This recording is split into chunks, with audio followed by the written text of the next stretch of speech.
Hello bachcho, let's read the question first. So the question says, if A and B are two sets such that A is subset of B, then what is A union B? ठीक है, तो यहाँ पे हमारे पास दो sets है A और B, और A हमें बोला गया है कि A B का सबसेट है। तो सबसे पहले हम की कॉन्सेप्ट समझते हैं कि the key concept is subset of a set.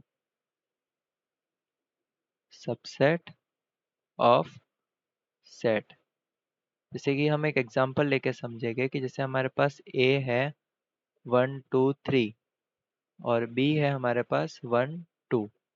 सो हम देख सकते हैं कि B के पास A सेट में B के सारे एलिमेंट्स हैं। So we can say that B is a subset of A। Okay, B is a subset of A means A में B के ऑल एलिमेंट्स लाई कर रहे हैं। तो सेम इसी कॉन्सेप्ट का यूज करके हम इस क्वेश्चन को सॉल्व करते हैं।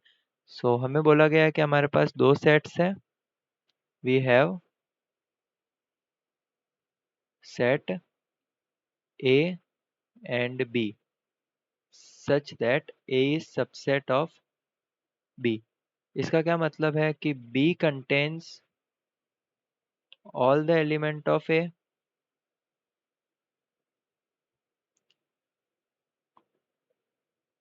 Okay, so B contains all the element of A, मतलब B के पास A के सारे एलिमेंट है। सो A यूनियन B क्या होता है? A union B means combination of all the element of A and B।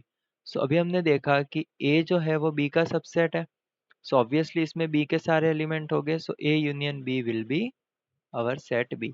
अब इसी को हम एक एग्जांपल लेके समझते हैं। जैसे कि we have set A is equals to 1 2 3 4। Set A is subset of B, तो सेट A को हम लेते हैं 1 2 और B को हम एज्यूम करते हैं 1 2 3 4। ठीक है, तो यहाँ पे हम देख सकते हैं कि A is a subset of B, और जब हम A यूनियन B करेंगे सो हमें मिलेगा 1 2 यूनियन 1 2 3 4। सो ये हमें मिल जाएगा 1 2 3 and 4 which is equal to B। So hence we have proved it.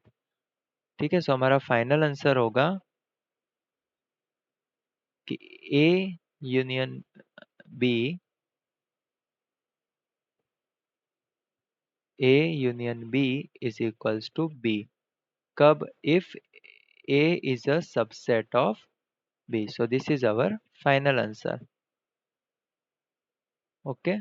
Hope you understood it well. Best of luck.